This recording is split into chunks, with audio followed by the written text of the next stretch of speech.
नमस्कार, स्वागत है आपका मेरे यूट्यूब चैनल ITI 360 डिग्रीज में। आज मेरी जो ऑनलाइन क्लास है वो क्लास नंबर 10 है और ये चैप्टर मैं अब सेकंड चैप्टर स्टार्ट कर दिया हूँ और चैप्टर का नाम है फिटिंग शॉप। और इसमें ऑलरेडी मैं 2 वीडियो बना चुका हूँ। चैप्टर 2 का ये मेरा थर्ड क्लास है और ओवरऑल मेरे चैनल पे ऑनलाइन वीडियो जो है वो 10वां वीडियो है क्लास का। तो इसमें जो मैं फिटिंग शॉप है इसमें मैंने जो है 2 क्लास ऑलरेडी ले चुका हूँ मैं। किसी ने ना देखी हो तो वो दोनों क्लास ज़रूर देख लें और फर्स्ट चैप्टर का भी वीडियो ना देखा हो तो वो भी सारे वीडियो देख लें, तो आपको सारी चीज़ें समझ में आ जाएंगी। क्योंकि अगर आप पीछे की क्लास मिस कर देंगे तो आगे की सीरीज आपको समझ में नहीं आएगी, ये वीडियो आपको समझ में नहीं आने वाला है। तो आप लोग पुराने वीडियो जरूर देख लीजिएगा, सबके लिंक डिस्क्रिप्शन बॉक्स में मिल जाएंगे। और साथ में ही पूरी वीडियो की जो प्ले लिस्ट है इस वीडियो के एकदम लास्ट में जाएंगे, 15 सेकंड बचेंगे तो वहाँ भी आप लोग सारी प्ले लिस्ट देख सकते हैं, उसमें सारे वीडियो आपको मिल जाएंगे। आज के इस वीडियो में हम टॉपिक चर्चा करेंगे वो मार्किंग टूल पे चर्चा करेंगे। और मार्किंग टूल चर्चा करने से पहले इसमें हम मार्किंग करने की विधियां, इससे पहले मैं मार्किंग क्या होती है बता चुका हूं, मार्किंग करने के लाभ क्या होते हैं वो भी बता चुका हूं। ये जो है मार्किंग करने की विधियां और साथ में ही मार्किंग मीडिया किसे कहते हैं, ये 2 टॉपिक मैं इस वीडियो में कवर करूंगा। वीडियो शुरू करने से पहले सभी छात्रों को बताना चाहता हूँ कि ये जो फिटिंग शॉप है ये फिटर वाले बच्चों के लिए, टर्नर वाले बच्चों के लिए, मशीनिस्ट वाले बच्चों के लिए, RAC वाले बच्चों के लिए, वेल्डर के वाले बच्चों के लिए, साथ में डीजल मैकेनिक के लिए और mechanic motorcycle, mechanic motor vehicle और इलेक्ट्रीशियन वाले बच्चे और भी मैकेनिकल की जितनी भी ट्रेड है, टूल एंड डाई मेकर है, इन सब के लिए वीडियो है वो इम्पोर्टेंट होने वाला है। वीडियो शुरू करने से पहले सभी छात्रों से निवेदन है कि अपने फ्रेंड्स में ये जो मैं फ्री ऑनलाइन क्लासेस चला रहा हूँ उसके लिए आपको कोई कॉस्ट पे नहीं करनी है, आपको कोई पैसा नहीं देना है। तो आप लोग ज़्यादा से ज़्यादा छात्रों तक फॉरवर्ड करें ताकि सभी इसका जो है लाभ उठा पाएँ। आज के इस वीडियो में मैं चर्चा करूँगा कि मार्किंग जो है करने की विधियाँ और साथ में मार्किंग मीडिया किसे कहते हैं। तो मार्किंग करने की विधियाँ पहले मैं आपको बता देता हूँ, उसके बाद मैं आपको बताऊँ कि मार्किंग की मीडिया क्या है। तो मार्किंग करने की जो विधियां हैं वो 3 विधियां हैं। सबसे पहले बात करें तो इसमें पहली जो पहला है वो है सेंटर लाइन मेथड। तो यहाँ पर मैं लिख देता हूँ सेंटर लाइन विधि। और बात करें दूसरी विधि की बात करें तो ये है डाटम लाइन विधि, डाटम लाइन विधि। और तीसरी विधि की बात करें तो ये इसको बोलते हैं टेम्पलेट विधि, टेम्पलेट विधि। तो ये 3 विधि हैं जिसके द्वारा हम मार्किंग करते हैं। तीनों को एक एक करके मैं समझा दे रहा हूं क्योंकि तीनों को समझना बहुत जरूरी है। और इसमें कौन सी विधि जो है जो आपके जो है इंस्टीट्यूट में या फिर कार्यशाला में या फिर वर्कशॉप में प्रयोग की जाती है वो भी मैं बताऊंगा। और तीनों विधियों को मैं आपको डिटेल में समझा देता हूं और उसके बाद हम नेक्स्ट टॉपिक पे चर्चा करेंगे। तो इसको मैं एक एक करके आपको डिटेल में पहले समझा देता हूं। तो चलिए फर्स्ट जो मेथड है मार्किंग करने का वो है सेंटर लाइन विधि। तो सेंटर लाइन विधि जो होती है ये सबसे पहले ऐसे पार्ट में इसका प्रयोग करते हैं या ऐसे पार्ट में मार्किंग करने के लिए इसका प्रयोग करते हैं जहाँ पर पार्ट की कोई भी भुजा जो है या फिर साइड जो है वो सीधी नहीं होती है, टेढ़े मेढ़े पार्ट। जैसे कि ये मैं एक एग्जांपल के लिए बनाया हूँ, इसमें आप देख सकते हैं कोई भी इसकी जो भुजा है वो सीधी नहीं है, टेढ़े मेढ़े पार्ट है।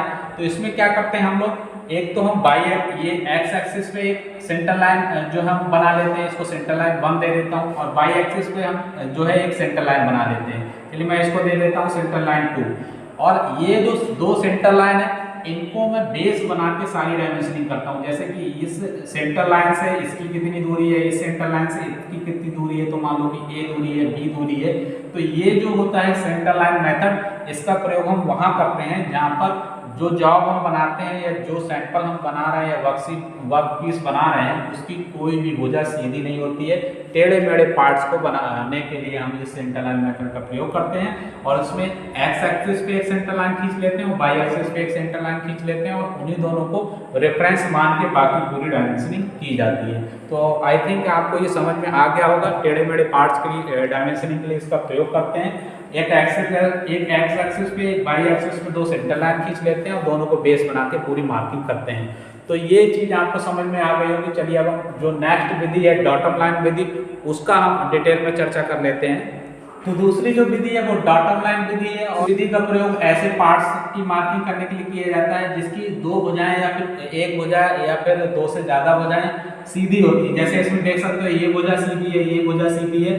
तो इसमें क्या करते हैं, सर्वप्रथम पहला काम क्या करते हैं, दो संलग्न भुजाएं मतलब ये और ये दोनों संलग्न है, मतलब एडजेसेंट साइड है। तो दो संलग्न भुजाओं को शुद्ध समतल बनाया जाता है और यहाँ पर इन दोनों के बीच में 90 डिग्री का कोण बनाया जाता है। सबसे पहला काम क्या करेंगे, दो संलग्न भुजाओं के बीच में 90 डिग्री का कोण बनाएंगे और इसकी कोई एक सरफेस, जैसे ये सामने वाली सरफेस है, इसको शुद्ध समतल बना देंगे।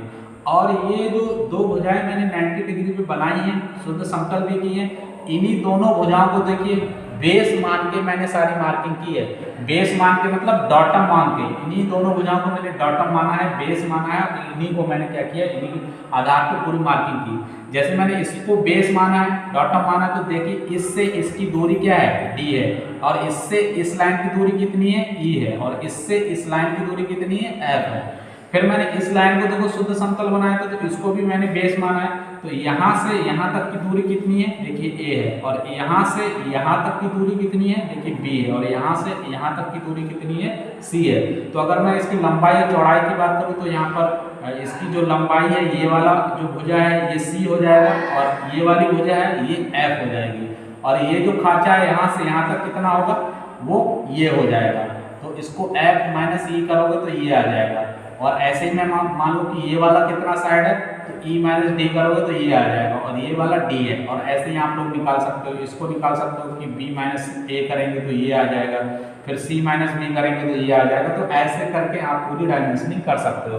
तो इसमें क्या होता है, इसमें जो है टेढ़े मेढ़े पार्ट नहीं होते, कोई दो भुजाएं होती हैं वो सीधी होती है, दो से ज़्यादा भी हो सकती है। तो दो एडजेसेंट साइड को पहले 90 डिग्री पे हम कर लेंगे, फिर दोनों साइड को हम समतल कर लेंगे। समतल करने के बाद इन्हीं दोनों साइड को बेस मान के पूरी हम मार्किंग करेंगे, डायमेंशनिंग करेंगे।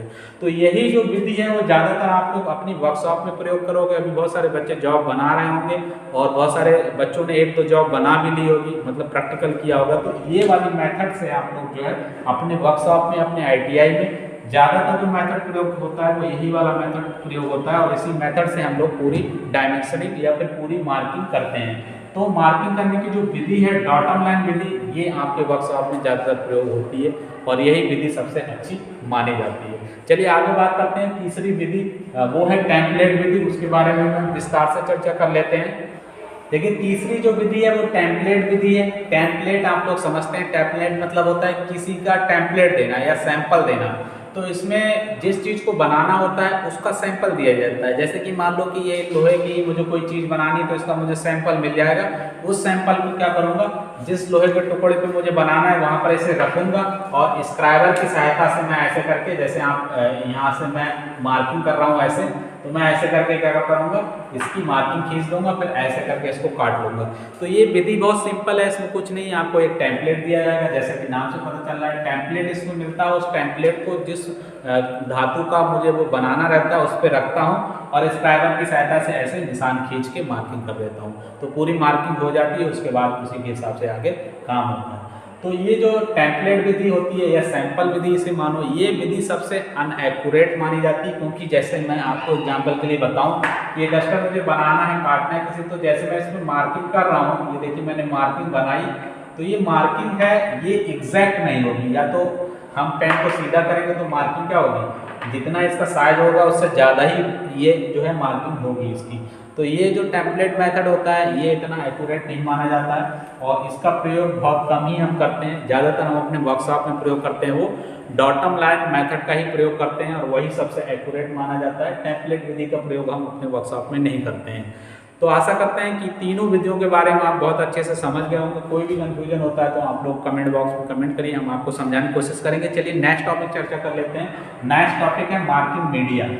तो नेक्स्ट टॉपिक मेरा है वो है मार्किंग मीडिया किसे कहते हैं। तो देखिए हम किसी जॉब पे, किसी फ्लैट पे या किसी धातु की चादर पे हम मार्किंग करते हैं, मतलब ड्राइंग के अनुसार उस पर स्केचिंग करते हैं। तो मान लीजिए कि मेरे पास ये धातु का टुकड़ा है, ठीक है, ये धातु है, मैंने इसको ट्रे बनाया। तो ट्रे बनाने से पहले मुझे ये जो है मार्किंग मैंने की होगी। कि कितने मिलीमीटर की इसकी चौड़ाई रहेगी, कितने मिलीमीटर की इसकी लंबाई रहेगी। तो मैं क्या करूँगा, ये आप लोग देख सकते हैं मेरे पास जिस फॉर्म में है, तो इसमें देखिए इसमें बहुत ज़्यादा रस्ट लग गया है। तो मैं इसको क्या करूँगा, पहले मार्किंग करूँगा। तो मार्किंग जो की जाती है वो स्क्राइबर की सहायता से की जाती है। मान लीजिए इस प्रकार का स्क्राइबर होगा जिसकी नोक की। अब मैं इसमें क्या करूँगा, निशान लगाऊंगा। तो देखिए मैंने इसमें निशान लगाया, क्या आपको दिख रहा है? इसमें आपको हो सकता है ना दिख रहा हो, क्योंकि इसमें बहुत सारी इसकी जो सरफेस है वो गंदी हो गई है, काफ़ी गंदी हो गई। तो मैं इसमें निशान लगाऊंगा तो वो आपको दिखेगा नहीं। तो मुझे क्या करना होगा, इस पर क्या करना होगा, मैं एक पदार्थ का जो है लेप लगाऊंगा, ताकि मुझे जो रेखाएं मैं खींचूं वो रेखाएं बहुत स्पष्ट रूप से क्लियर दिख जाएं। तो मैं क्या करूँगा, मान लो कि मैंने एक चौक लिया, जैसे मैं बोर्ड पे, वैसे तो ये मार्कर बोर्ड है मगर एक चौक बोर्ड भी होता है जो लिखने वाला चौक होता है। उस चौक को मैं पीसता हूँ, उसका चूर्ण लेता हूँ, मतलब पाउडर लेता हूँ, और उसको पानी में मिला के थोड़ा सा घोल बना लेता हूँ। तो घोल बनाने के बाद इसके ऊपर मैं लेप लगा दूँगा, और लेप लगाने के बाद उसको थोड़ा सा सुखा लूँगा। जैसे मैं सुखाऊंगा तो ये पूरी सरफेस कैसी हो जाएगी, मेरी एकदम चमकीली सरफेस हो जाएगी। और उसके बाद अगर मैं निशान लगाऊंगा इस पर, तो बहुत आसानी से मुझे पूरा निशान दिखेगा, मुझे कोई भी दिक्कत नहीं होगी उसमें। तो जो मैंने चौक का घोल लगाया, चौक का लेप लगाया, वो क्या चीज़ थी, वो थी मार्किंग मीडिया। तो मार्किंग मीडिया किसे कहते हैं, डेफिनेशन कैसी है, कोई पूछे आपसे कि मार्किंग मीडिया किसे बोलते हैं, तो मैं इसकी डेफिनेशन आपको बता दे रहा हूँ आसान शब्दों में। आप लोग बहुत अच्छे से इसको याद रख सकते हैं। कोई वाइवा में पूछते हैं ज़्यादातर लोग, तो इसमें आप लोग बहुत आसानी से आंसर दे सकते हैं। इंपॉर्टेंट है ये चीज़ कि मार्किंग मीडिया किसे बोलते हैं। तो इसको मैं डेफिनेशन दूँ तो धातु की सतह पर खींची गई रेखाओं को स्पष्ट रूप से देखने के लिए एक पदार्थ का लेप लगाया जाता है, जिसे मार्किंग मीडिया बोलते हैं। मार्किंग मीडिया क्या है, एक पदार्थ है जिसका धातु की सतह पे लेप लगाया जाता है, ताकि आप उसके ऊपर जो भी रेखाएं खींचे वो स्पष्ट रूप से आपको दिख जाए। तो क्या है मार्किंग मीडिया? मार्किंग मीडिया एक पदार्थ का लेप है जिसे हम धातु की सतह पे लगाते हैं, ताकि आराम से जो खींची गई रेखाएं हैं वो स्पष्ट रूप से दिख सके। तो ये मार्किंग मीडिया आप लोगों को क्लियर हो गया कि मार्किंग मीडिया किसे बोलते हैं। अब मार्किंग मीडिया के उदाहरण, एग्जाम्पल, देखिए कई बार जो है इसका एग्जाम्पल आ जाता है कि मार्किंग मीडिया के एग्जाम्पल बताओ, और ये चीज़ इंपॉर्टेंट है। और आपको एग्जामिनर भी है कोई, जैसे प्रैक्टिकल के बाहर से लेने आते हैं, वाइवा लेने आते हैं, तो उसमें भी ये चीज़ पूछी जाती है कि मार्किंग मीडिया के कोई उदाहरण बताओ, कोई एग्जाम्पल बताओ। तो सबसे पहला एग्जाम्पल इसका चौक है, जो व्हाइट बोर्ड चौक जो आप लोग जो है बोर्ड पे लिखते हैं, और उसका चूर्ण बना लिया जाता है, उसको घोल बना के और उस पर लगा दिया जाता है, फिर सुखा दिया जाता है। लेआउट डाई है, ये भी एक मार्किंग मीडिया है, और साथ में कॉपर सल्फेट है, ये भी मार्किंग मीडिया है। तो ये तीनों चीज़ों को नाम हमें याद रखना है, जो आपके लिए प्रयोग की जाती है, जो इंस्टीट्यूट में प्रयोग किया जाता है, जहाँ पर बहुत ज़्यादा एक्यूरेसी हमें नहीं चाहिए, बहुत ज़्यादा एक्यूरेसी नहीं चाहिए, नॉर्मल जॉब बनाना है, जैसे ट्रेनिंग पर्पस के लिए यूज करना है, तो वहाँ पर हम लोग चौक प्रयोग करते हैं। तो ज़्यादातर जो संस्थान होते हैं, ITI होते हैं, उनमें आपको पता है कि सिखाने के लिए ये चीज़ें प्रयोग की जाती हैं। तो यहाँ पर हम लोग चौक प्रयोग करेंगे, चौक का पाउडर। लेआउट डाई, ये महंगी चीज़ होती है, इसका हम प्रयोग वहाँ पर करते हैं जहाँ पर हम एक छोटी टाइप की इंडस्ट्री मान लो, जहाँ पर हमें ज़्यादा फिनिशिंग देनी है, ज़्यादा अच्छे प्रोडक्ट में ज़्यादा जो है क्वालिटी लेके आनी है, तो वहाँ पर हम लेआउट डाई और कॉपर सल्फेट का प्रयोग करते हैं। तो ये तीनों चीज़ें हैं, ये मार्किंग मीडिया के उदाहरण आप लोग याद रख लेना है। और मार्किंग मीडिया किसे बोलते हैं और मार्किंग मीडिया क्यों लगाया जाता है, क्यों लगाया जाता है? ताकि धातु की सतह पे जो खींची गई रेखाएं हैं वो बहुत स्पष्ट रूप से देख सकें, क्योंकि धातु की सतह क्या होती है, बहुत गंदी होती है। अगर हम इस पर रेखा खींचते हैं, ऐसे ही खींचेंगे तो दिखाई नहीं देगा। जब इस पर चौक का घोल लगा लेंगे, उसको सुखा लेंगे, तो ये सरफेस जो है एकदम क्लीन वाइट चमकेगी। फिर हम उस पर लाइन खींचेंगे तो बहुत आसानी से हमको दिखने लगेगी। तो मार्किंग मीडिया क्यों लगाया जाता है, ये आपको पता चल गया। मार्किंग मीडिया क्या है? एक पदार्थ का लेप है जो हम धातु की सतह पर मार्किंग करने से पहले लगाते हैं।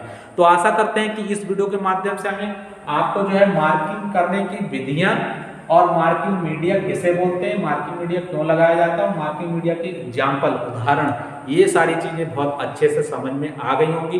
कोई भी आपका कन्फ्यूजन रहता है आप कमेंट बॉक्स में कमेंट करिए, हम आपको समझाने की कोशिश करेंगे। और वीडियो को अपने दोस्तों में, अपने जो है रिलेटिव में जो ITI कर रहे हैं वहाँ पर फॉरवर्ड करिए, और साथ में बताइए कि ITI 360 डिग्री चैनल जो है वहाँ पर ऑनलाइन क्लासेस चल रही हैं, ऑलरेडी 10 क्लास हो चुकी हैं। चैप्टर 2 स्टार्ट हो गया, चैप्टर 2 में जो है 3rd क्लास है ये। तो चलिए आगे जो मिलते हैं हम लोग नए वीडियो में क्लास नंबर 10 और चैप्टर 2 की क्लास नंबर 4 के साथ। तब तक के लिए आप सभी छात्रों को धन्यवाद।